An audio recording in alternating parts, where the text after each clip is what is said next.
everybody. We're going to go ahead and get started. Welcome to the third annual New York City DOE Youth Climate Summit. My name is Pat Keys. I'm the Special Projects Coordinator for the Office of Sustainability. I'm going to tell you a little bit more about our office in a second, but I just want to start off with some logistics. I want to let you know this session is going to be recorded, and we'll be uploading the content to YouTube as well as our resource portal after the event. The chat's going to be active for about the first 10 minutes or next 5 minutes or so, and then we're going to be shutting it off. So if you have questions for us, please use the Q&A feature. So you'll want to use that after the keynote speak and after some of the later presentations. And we encourage you to join the conversation. We're on Instagram at NYC School Sustainability, and our Youth Leadership Council also has a Instagram account at NYC Youth Sustain. If you don't use Instagram, if you use TikTok or Twitter, you're still welcome to give us a shout out, share something you learned. You could use the hashtag NYCYCS21. So I want to recognize a few people here who are from the Office of Sustainability who greatly helped out. So if you're not familiar with our office, we help New York City Public Schools with sustainability, both from a facilities perspective, so things like energy management, solar energy, proper recycling, and waste management within schools, but also through environmental education for educators and students, so things like resources, events, and programs like the Youth Climate Summit. So we're joined today by a couple colleagues from the Office of Sustainability. They have this cool blue background like me, so if you see them, that's just a way to identify them. But I want to take a minute to just shout out some people who helped. So Eliza Brenman is a sustainability specialist for our office. This is her actually third year planning this event. So if you could take a second in the chat to just give Eliza a little shout out, say thank you. If you're not able to use this chat, you can just do some sort of at-home virtual, maybe a little finger snap, a clap. I also want to mention our Youth Leadership Council, who's led by our other colleague, Jaxie Friedman. They helped us so much with the planning for this event, and you're going to hear from several of them later this afternoon and throughout the summit. So can I get, again, a little virtual shout out? You can use the chat to say thank you to them, or again, just at home, do a little hand clap by yourself. And I also want to thank you for being here, because if you weren't here, I would just be talking to a wall right now. We wouldn't have this event. So take a minute to give yourself a little pat on the back. Shout yourself out. So if you're not familiar with what the Youth Climate Summit is, traditionally, this has been an annual event for high school students. It's normally a one-day event where we hope that people will be inspired, educated, an opportunity to meet other young people, and ultimately take what they've learned and take action in their schools and communities. So that's what the students in these photos are doing that you can see here. But do you notice anything strange in the photos? Feel free to use the chat or just shout out at home. It's pre-COVID, so these are last year's photos. Our summit last year happened right before COVID hit. And this year, when we realized we couldn't do an in-person event again, we felt a little bummed out, but then we thought about it and we realized we could do so many cool things virtually. First of which, we could have a bigger party. So do you know how many public school students are in New York City? I'll give you a chance to pop a guess in the chat feature. It's probably more than you think. So it's 1.1 million. There's 1.1 million students in New York City public schools. So that's 1 in every 300 Americans.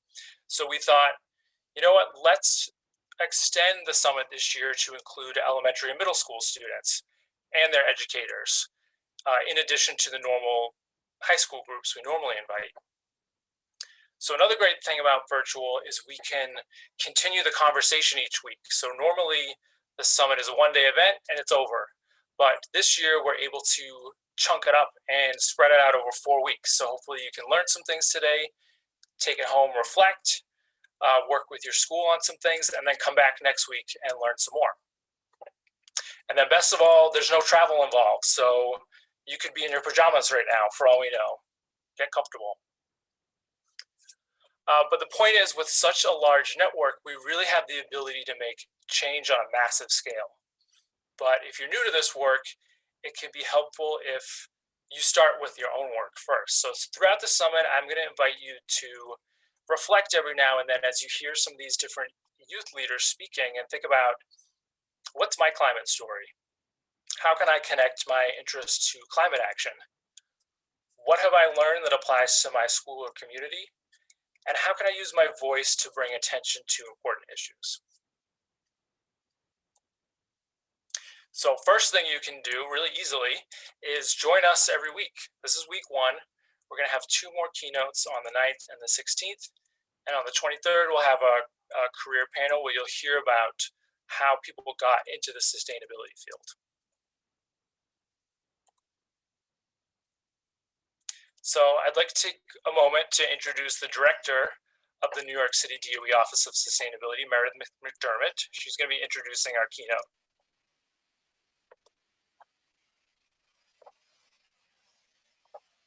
Hey everybody. Thank you, Pat. Can you hear me okay? Yep, can hear you. Hopefully. Can you hear me? Yes, okay, great. Can hear you. Yes. Just wanted to make sure. You never know with these situations, guys. Thank you so much. Everybody, welcome to our 3rd event. I can't believe that we are here in March again in a very different year, but we're really, really proud and excited to be able to do this virtually. So just want to give a very big shout out to all of the New York City teachers, all of the New York City students that are out there with us today. No matter where you might be sitting, whether it's in your house, whether you are out and about somewhere else, thank you so much for taking the time and for being with us here today.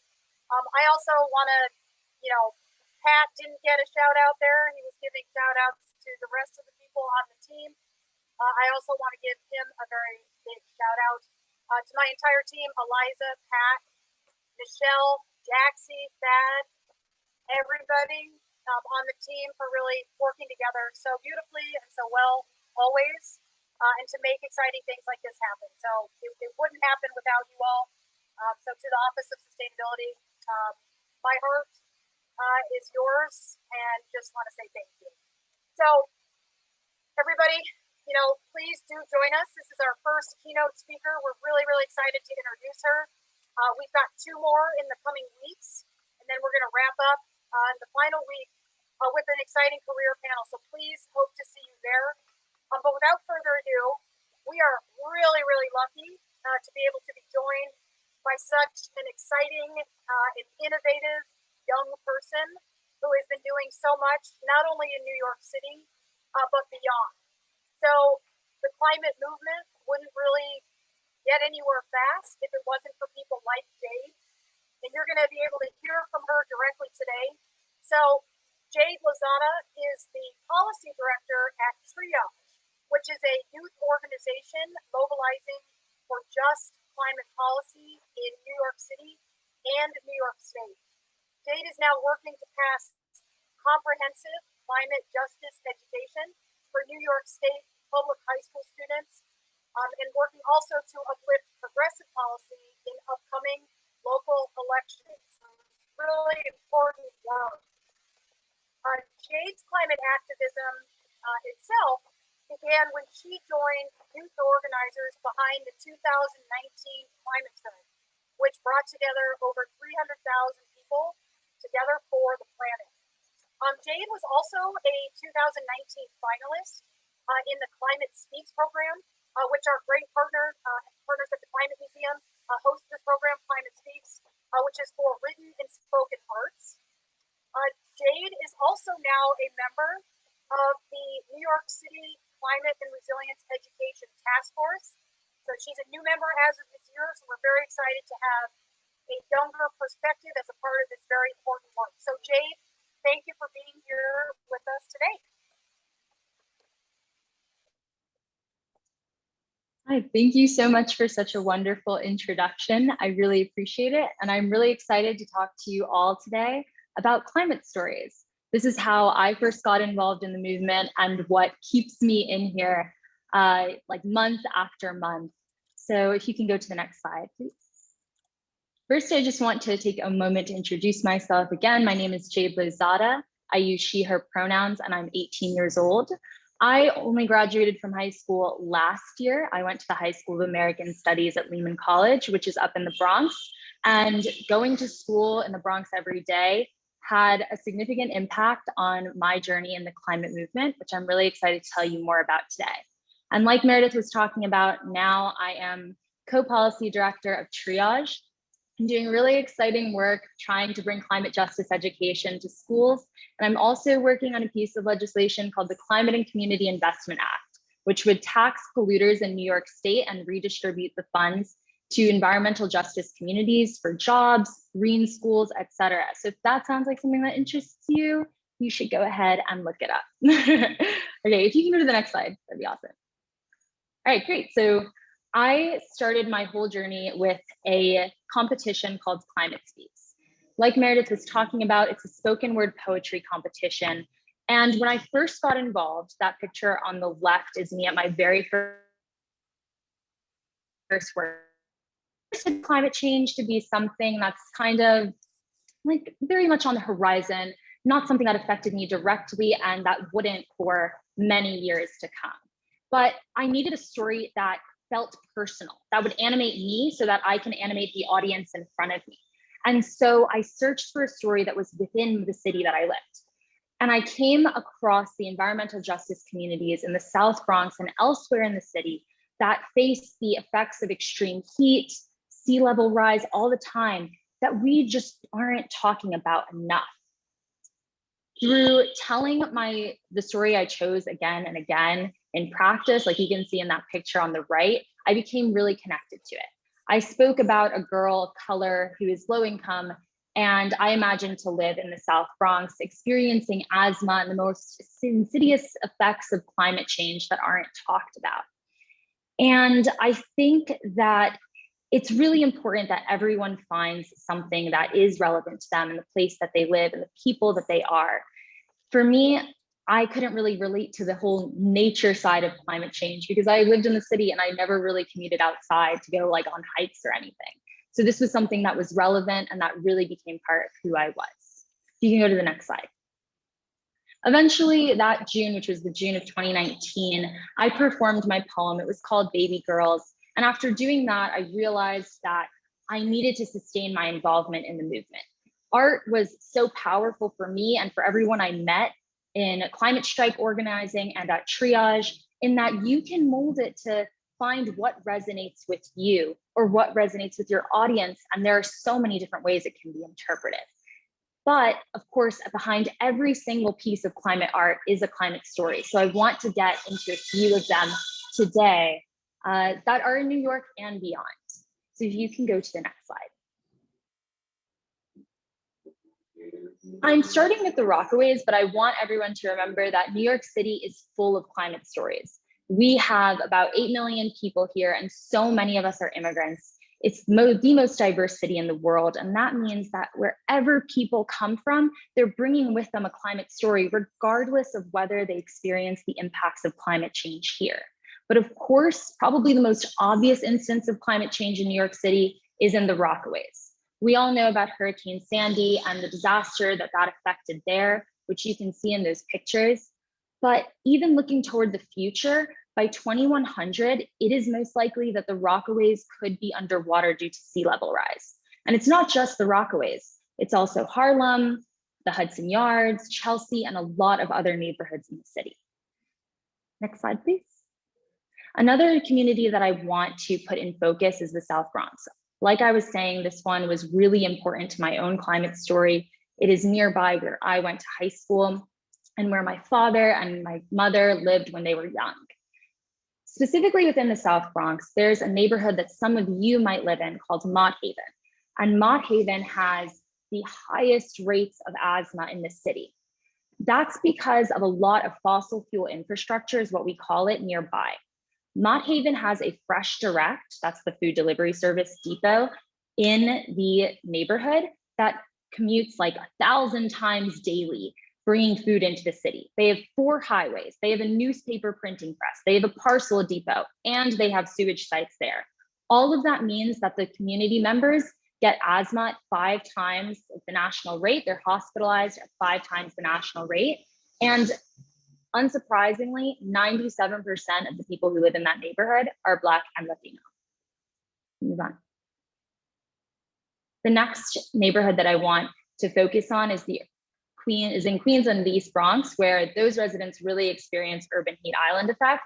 That's when the sun hits buildings and dark surfaces and heats everything up a lot more than if they were, say, green spaces. This causes complications with respiratory illnesses. It exacerbates asthma, and the highest rates of mortality related to extreme heat are in communities that are predominantly Black or with people who have limited mobility. Can you move on? Thank you.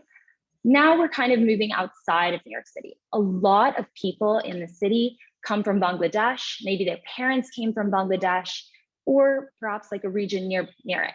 Bangladesh is kind of like ground zero for climate change. Droughts, sea level rise, flooding, cyclones, and 1/3 of the population is at risk of displacement because of this. Already, they have 6 million climate refugees. And so when you think about the Bengali immigrants here and the Bengali kids here, a lot of them might have a story that connects back to this experience in their home country. Next slide, please. And the final one that I want to put into focus is the Northern Triangle. This includes Guatemala, El Salvador, and Honduras. And as a Latina, this kind of is a little bit more personal to me. Like Bangladesh, they also experience a lot of different effects of climate change at once: droughts, sea level rise, and floods. And all of that means that their food supply is really in danger, just like in Bangladesh. They then become impoverished. In Guatemala and Honduras, over 60% of the people live below the national poverty line. And that makes them have to face a question. Are they going to migrate? Or if they fall into the category of younger men, will they have to join a gang? That's part of the narrative that we hear once they come to us. And I'm going to talk a little bit more about that later. So if you can please go to the next slide. The takeaway here is that we all have a climate story. And just beyond having a climate story, because climate change is so interwoven in so many areas of our life, our local economies, our health, our race, and our class, that means that climate change is inextricable from other social justice movements. And we can reframe how we're thinking about everything we're fighting for through the lens of climate change. You can go to the next slide. I want to put a few of these into focus. We were talking about the Northern Triangle, and obviously that has to do with the immigration movement and all of these problems with xenophobia that we're having. Americans and people in the first world are really the ones creating climate change. We are the ones creating the pollution, creating the fossil fuel emissions, the greenhouse gas emissions, and those are most felt by these people who have to come over. When we see these images of them in caravans and in the thousands at our borders, we then see them categorized as like villains and invaders. That's just one example of how climate change comes together with xenophobia, with the immigration movement, and so many of what else we've been seeing. You know, move on to the next slide. Oh, yes. I did want to, oh, I'm sorry, can you just go back one? I did just forget about that connection.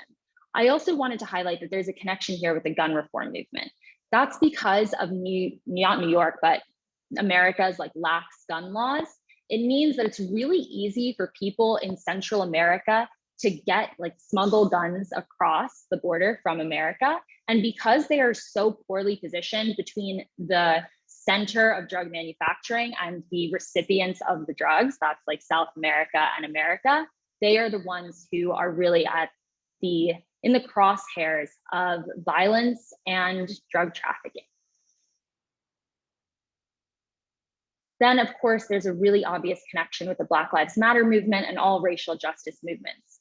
The air pollution in the South Bronx is the most obvious example of this.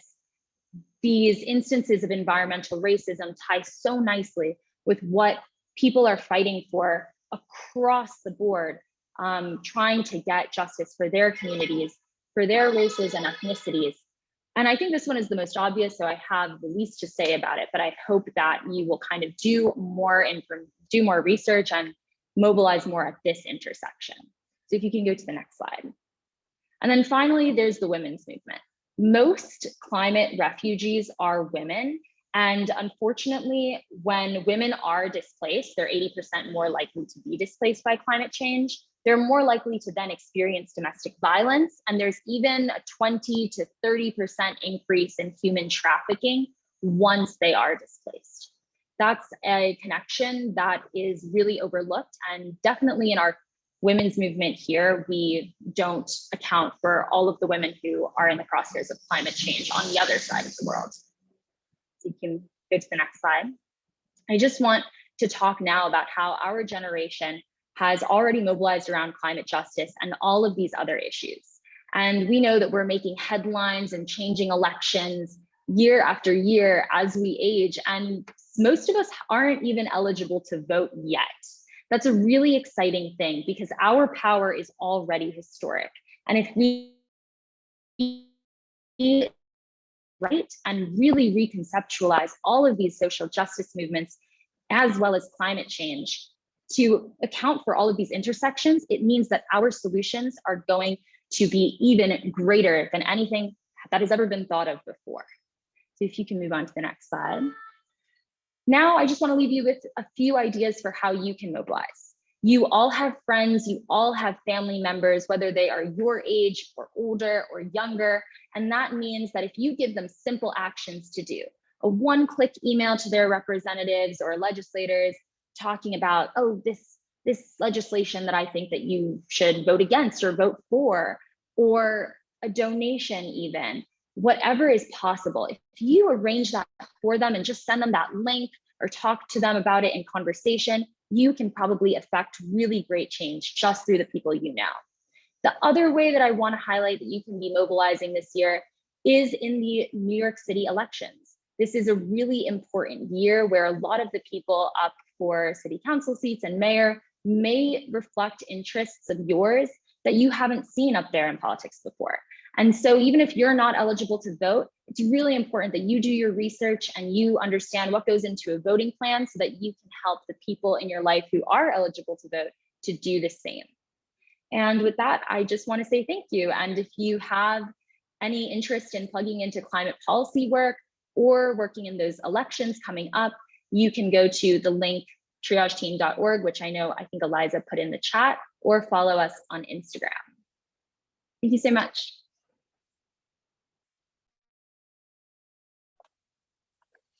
All right. Thank you so much, Jade. We're going to open things up to Q&A. So Eliza, I think, has some questions prepped for that. Yep. So coming in through the Q&A, we have a lot of different types of questions. The first one coming in is from Christopher, asking, Jade, have you ever experienced any climate change impacts firsthand? You talked about having family in the Bronx. Do you want to talk to that a little bit? Absolutely.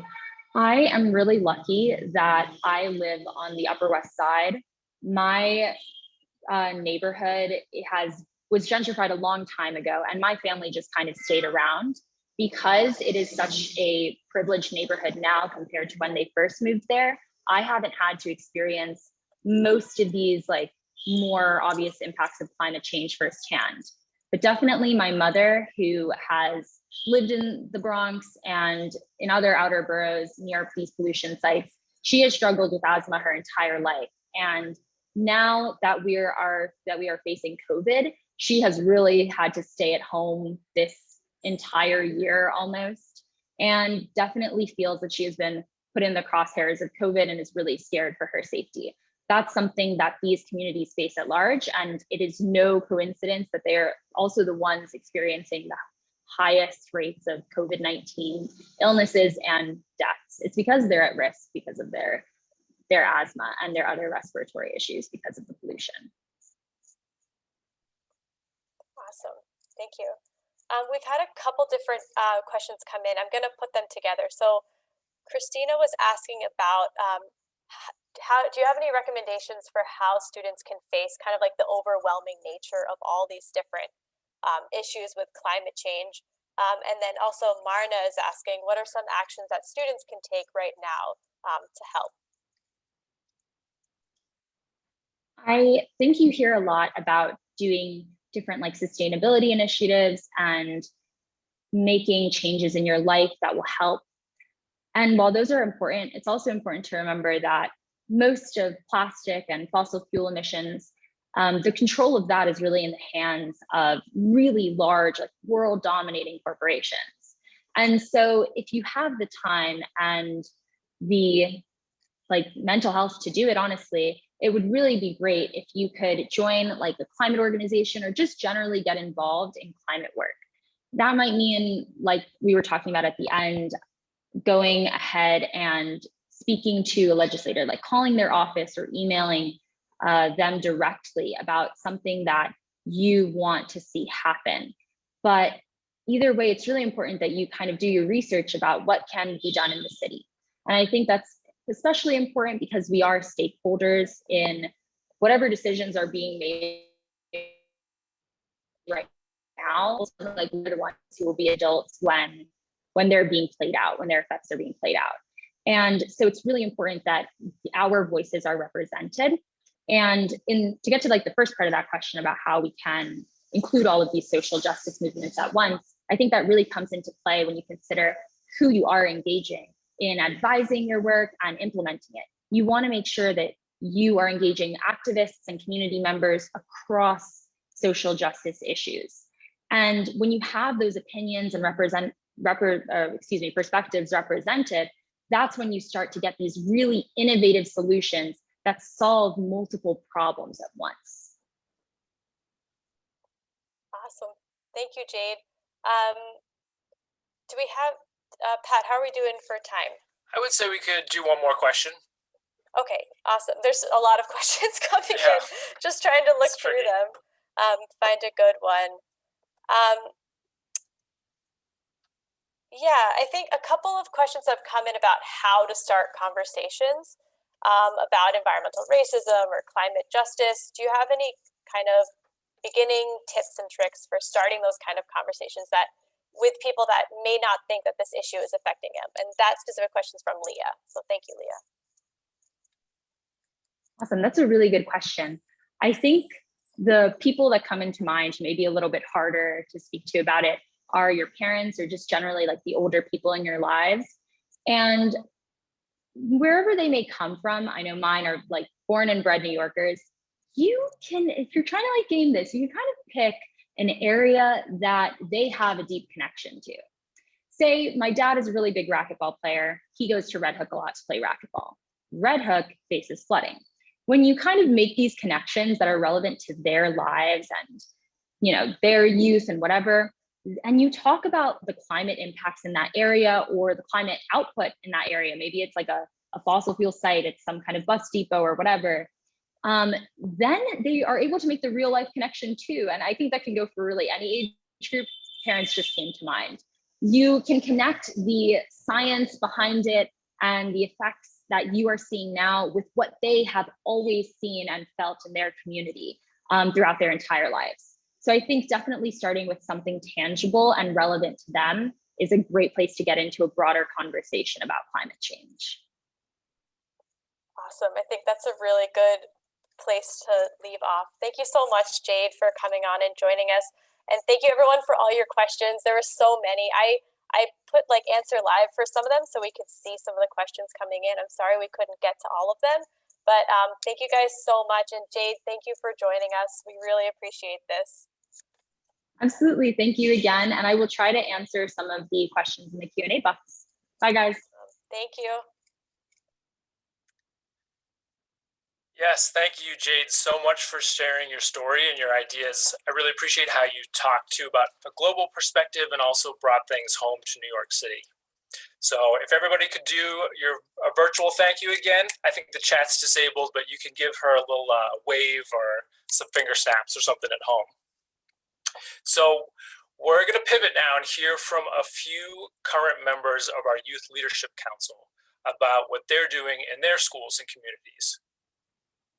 And I know I mentioned them earlier, but I just wanted to tell you a little bit more about what the Youth Leadership Council does.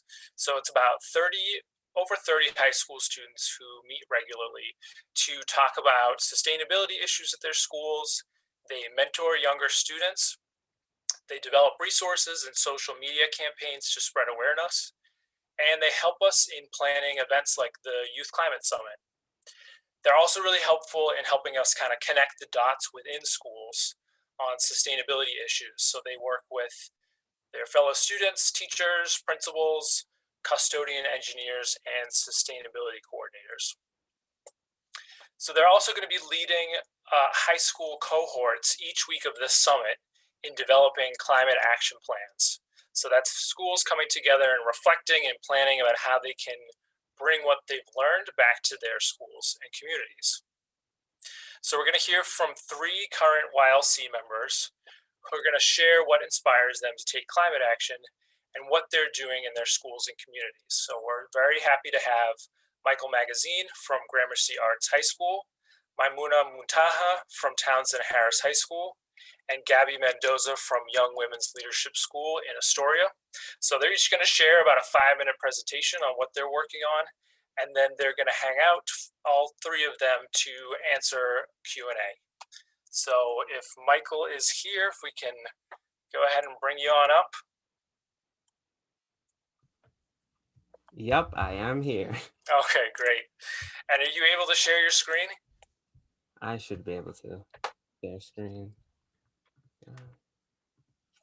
All right, share screen. This will stop the other sharing, so okay. That's fine. All right, now let me navigate. I have all these tabs open. All right, file, no problem. View, present.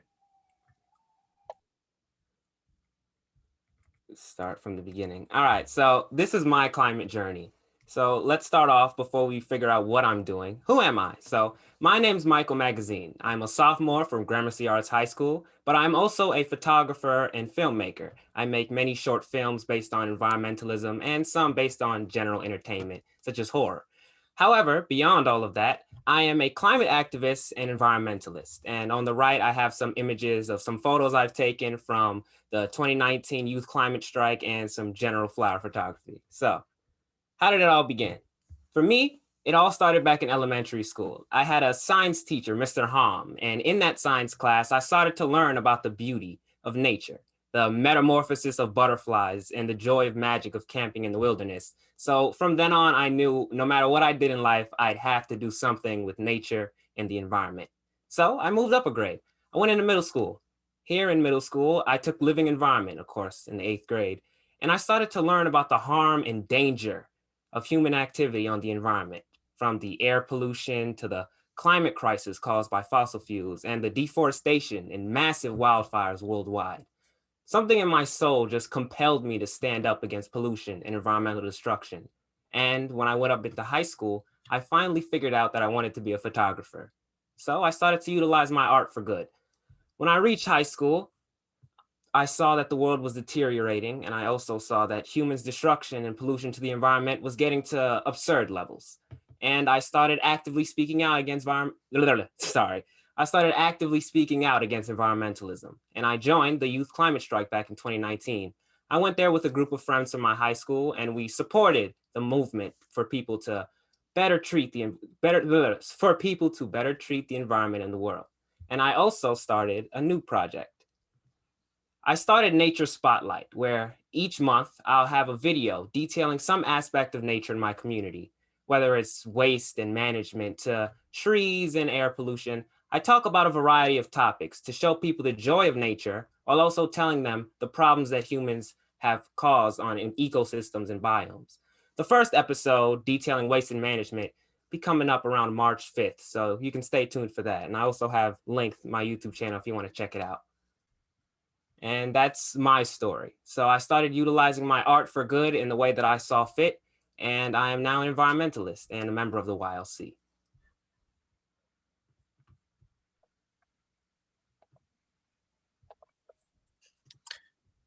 Great. Thanks so much, Micheal. I'm looking forward to your next video. So we will go ahead and switch gears if Maimuna's here. Hi, everyone. Hey, Maimona. Are you able to share your screen? Yes, I believe so. Great.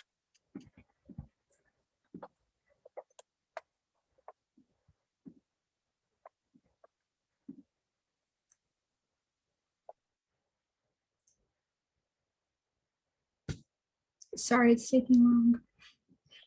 That's all right. Okay, so exploring the solar power process. Hi, I'm Maimona Montaj, and I'm a junior attending Townsend Harris High School. I'm also a part of the NYC DOE's Youth Sustainability Council, as aforementioned, and that's where I work with my peers to help discuss sustainability in our community as New York City residents. I'm also on my school's green team, where we do research, plan composting, and much more to make my school more sustainable overall. And for my climate action plan, I'm researching the process of implementing solar panels on New York City school buildings. Working with my school sustainability coordinator has helped me map out information on the process of implementing solar panels. And recently, my school's green team also held a meeting with Michael Bick from the NYC Parks and Rec team, who helped me plan funding and the overall requirements needed for solar panels. I'm passionate about solar energy because sustainability and humanitarian matters are correlated whether people realize it or not. I'm from Bangladesh, so I've seen firsthand the impacts of climate change. The increase in worldwide temperatures creates several environmental issues around the world, and higher temperatures and ocean levels have prompted the occurrence of floods and storms. And these high temperatures have also prompted droughts and crop failure. And Bangladesh is very dependent on these climate issues and the frequent floods that many people face. So why does sustainability in our schools matter? New York City is huge, as it is the largest school system in the country, serving 1.1 million students. So clearly our schools play a large role in this world's sustainability levels. If our city does a good job in reducing carbon emissions, then we can help reduce environmental issues that are impacting the world. The DOE spends over $312 million a year to power our school buildings. NYC is moving forward with clean and renewable energy and is trying to achieve its solar installation goals of 100 milliwatts of solar on city-owned buildings by 2025 through the installation of solar photovoltaic systems on roofs. When we act sustainably, we help our economy because both facilities employ New Yorkers and keep money in New York. When we conserve energy and transition to renewable, clean energy sources, we reduce the stress of the grid, which also prevents blackouts. According to the NYC Solar Schools program, my school is already listed as Q515, meaning we are solar ready. This is only a part of the first few steps, however, there's much more to do still. To do more research on your school specifically, contact NYC Solar Schools at schools.nyc.gov. I will put the email in the chat later, but after I researched and found that my school was solar ready, I met with my school sustainability coordinator and talked to my school administrators for approval. The custodian helped me and my school sustainability coordinator meet with electricians to do more inspections on our school. These engineers will figure out which roofs are best for implementing panels, how many should be added, and which direction to face them. And this part is not controllable because either your school is solar ready or it isn't. So what can a school do to save energy?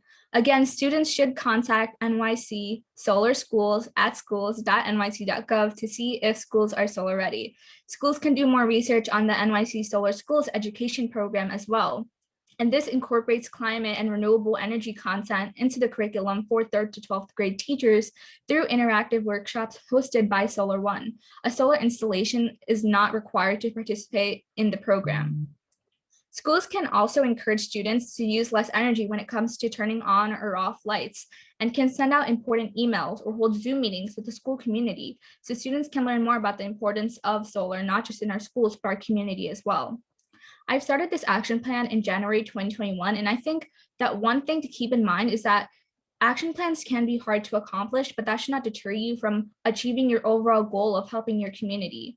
In other words, you should not give up no matter how many obstacles you may come to face. It is best to make changes when changes are needed, and your action plan will help your school and your community because it is up to us as students to help start making changes. So thank you so much for listening. Here's some contact information in case you guys want any updates. So yeah.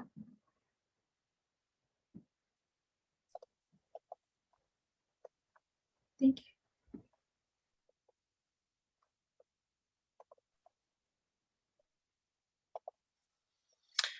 Great. Thank you so much, Maimona. We get a ton of questions about solar, so I think you bring a really interesting perspective. Gabby, are you ready to go? Great. Yeah. So if you could share your screen.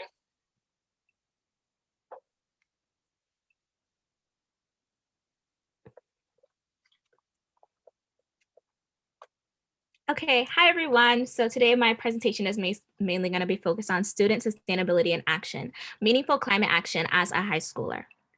So first off with my introduction, my name is Gabriella Mendoza. I'm a sophomore attending the Young Women's Leadership School of Astoria, and I'm currently my grades class representative and college office ambassador. When I'm not doing climate related work, I'm pretty crafty. I do like ceramics, I bake, and I'm taking up crocheting right now.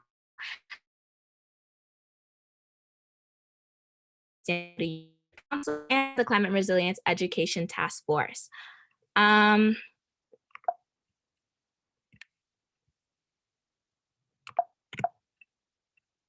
Okay.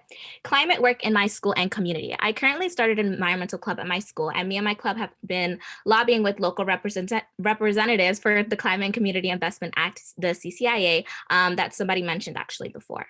So how did I get involved? It started off with me wanting a summer internship and trying to find what I'm passionate about.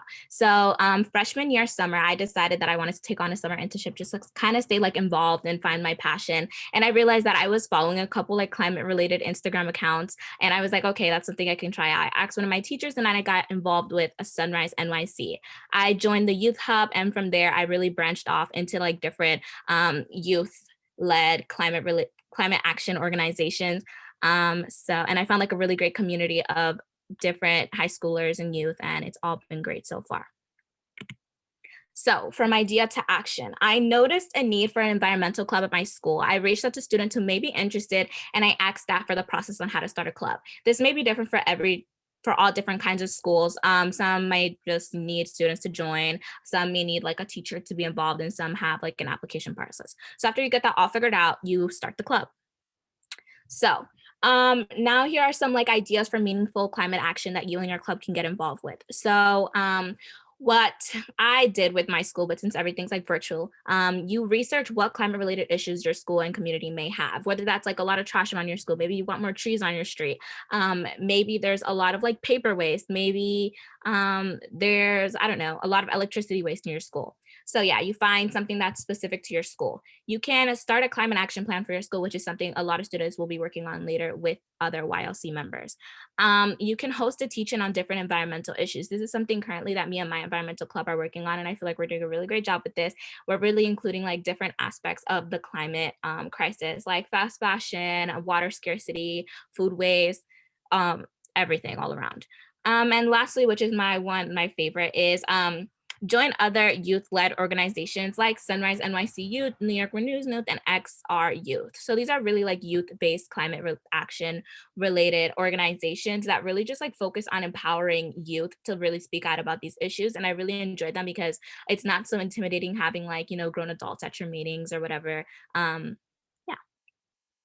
So any advice? So one thing I do advise you to do if you want to get involved with like climate work is kind of staying involved and finding where your passion lies. So whether that's like you're really interested in fashion, okay, get into like climate crisis fashion, like for example, combating the fast fashion issue in our country. Let's say you like food. Let's say you like to cook, you like to bake. Get into like food waste. Basically anything you can really get involved with. I personally really like to get involved in like the political like legislation and bills, and then also really like to get involved in climate education in our New York City schools. So it's all about finding what you get excited to work for and finding a supportive community, kind of something that you don't want to like get bored of and like see it as a chore. So yeah, good luck to everyone. And thank you all so much for having me. You guys can reach out to me on my email on the screen if you have any further questions or need some advice for your school.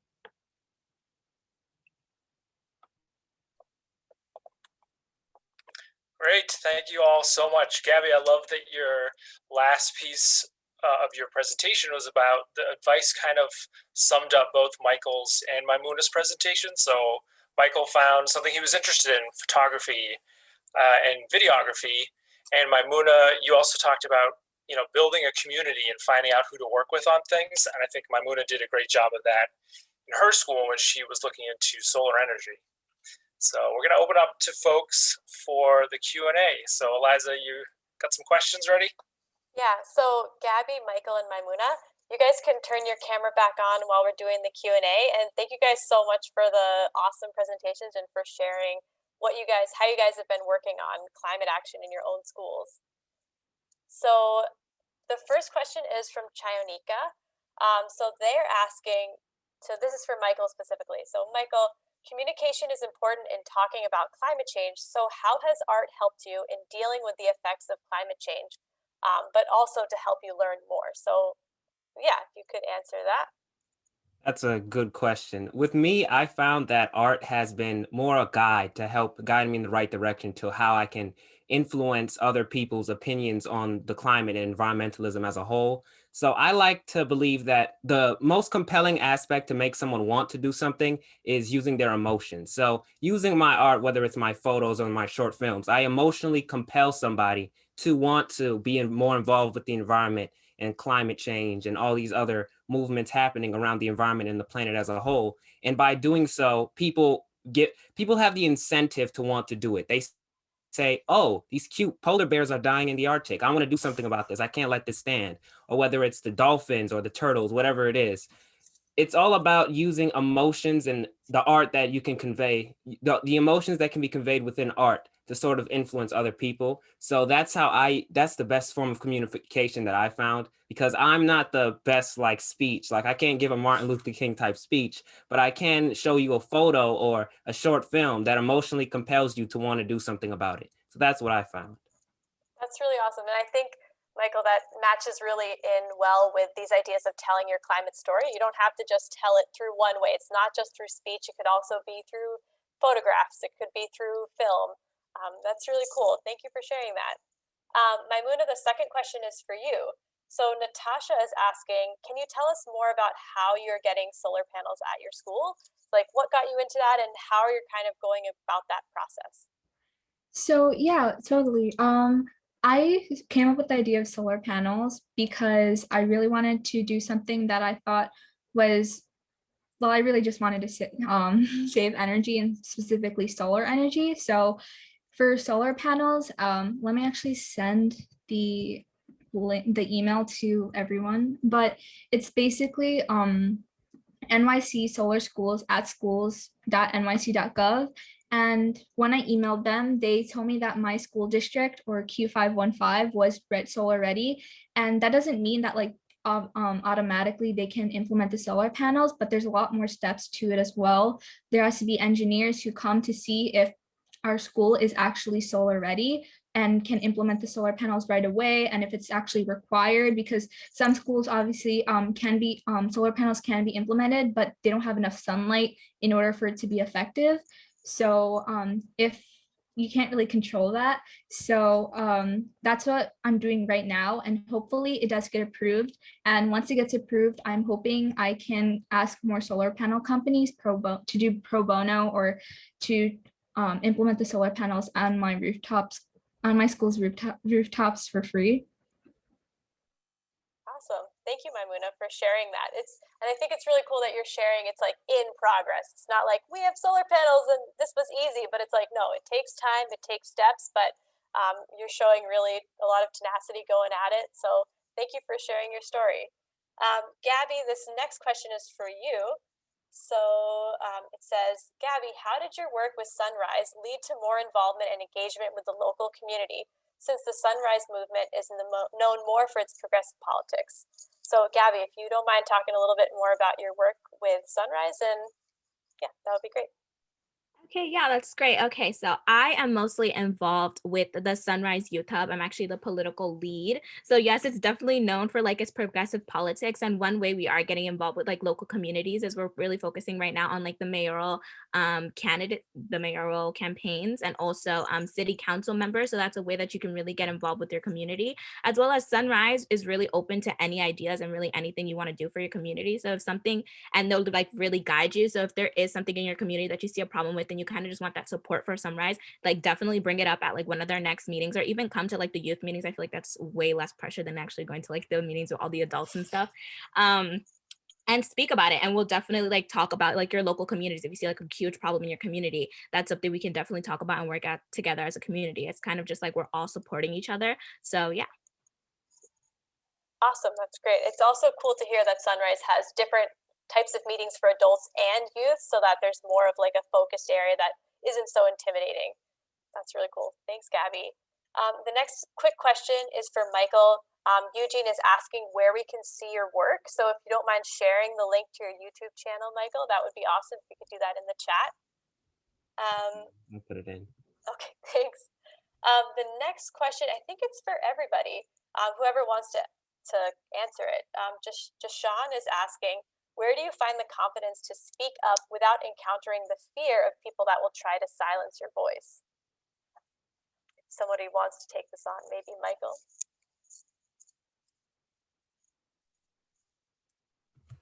I could speak on it a little bit. I'll allow everyone else to too. So I'll try to speed through this really quickly. So I think that it's not so much about the people who will go against it, and it's more about the people who are in the limbo. Because there's always going to be people who go against the movement, regardless of what it is. Black Lives Matter movement, people were going up against it. Every movement in history, there has always been an opposition. That's why there was the need for a movement in the first place. So I feel like it's less about focusing on those who will go against it and more as that want to join the fight for environmentalism and more eco-friendly policies. So anytime that there's somebody who might say, oh, I don't care about that, it's all fake, whatever, there's always 3 more people who are like, I don't know, we'll see what they have to say. So I feel like focusing on those people who are in that gray area, who don't know yet, and educating them and bringing them along with you is more important than focusing on those who will go against you, because you'll always have an opposition. The point is to focus on the people who are going to come with you along the way.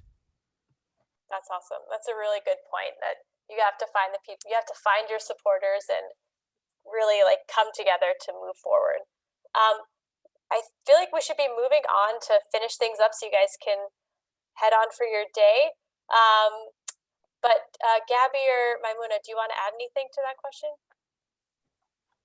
Yeah, I think that for me personally, I was also scared to try to implement solar panels or like the idea of solar energy at my school, because I thought that it would be too big. And obviously, sometimes some issues are out of our control, but that doesn't mean that we can't do our overall goal still. There's many different things we can do to narrow down our topic in order to make it easier to actually implement those ideas and try to achieve your goal. And also, that should not deter you, as I said previously, from meeting your goal of helping your community and your school. So I think that one thing to keep in mind is that you want to keep in mind what motivates you in order to be passionate about sustainability.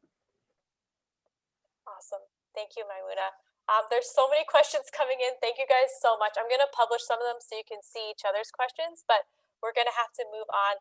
Maimona, Michael, Gabby, thank you guys all so much for sharing your stories and for coming on and introducing yourselves to the whole group today. That was really awesome.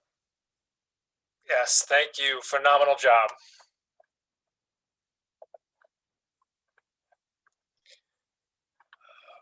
Okay, so just gonna be one moment here, folks, as we transition.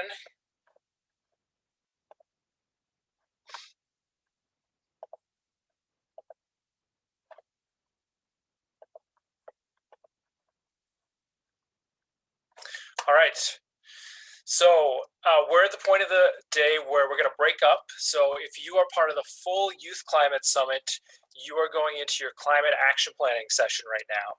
If you're like, wait, what is that? I didn't hear about that. That's for people who pre-registered high school students with an educator. If you're in elementary or middle school, this does not apply to you, so just hang tight. I'm gonna share a couple other things you can do. But again, if you are in a pre-registered high school cohort group, please head to your CAP session. You got a separate Zoom link for that. One announcement though, cohort 3, we're going to be about 5 minutes late in getting started with your session. So just bear with us for a few minutes. That's cohort 3. Give us about 5 minutes to open your room up. If you are having any issues, anybody getting into your room, there's a Zoom link here on the screen that we encourage you to visit. It's for technical issues.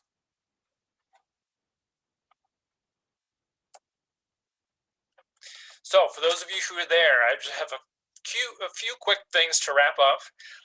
If you want to take action at your school, so if you want to do what these high school cohort groups are doing right now, you're welcome to. So if you go to the link that's listed here on the screen, you can download your own version of the climate action plan and work on it with your fellow students and educators at your school.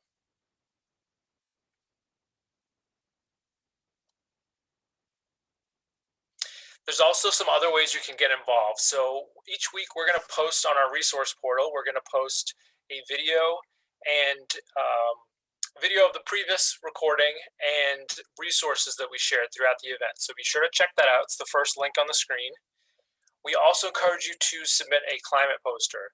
So there's another bit.ly on the screen. What this is one of our Youth Leadership Council members, Carol Hahn, had this idea that for those people who are interested in more of an artistic expression when it comes to climate action, we encourage you to submit a piece of art. It could be a painting, it could be a photo collage.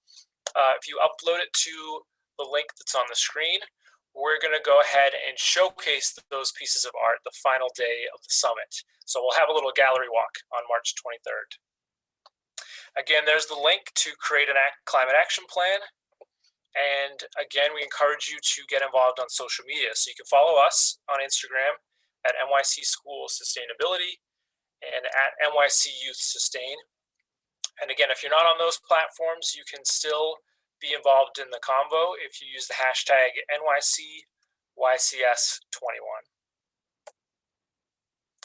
So some student-facing events that you can get involved in coming up, if you aren't going to the cohorts right now, we have something called the Student Engagement Series. So it is educators and students doing things like taking virtual field trips, discussing various sustainability topics, and connecting sustainability to students at home or at school.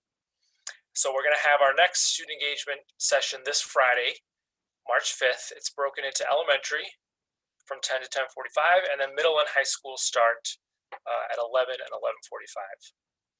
And for educators only, we have a Green Team series. Our next one is going to be on Wednesday, March 10th. It is for educators only, not students though. And even if you didn't come to previous events in the series, you can still register.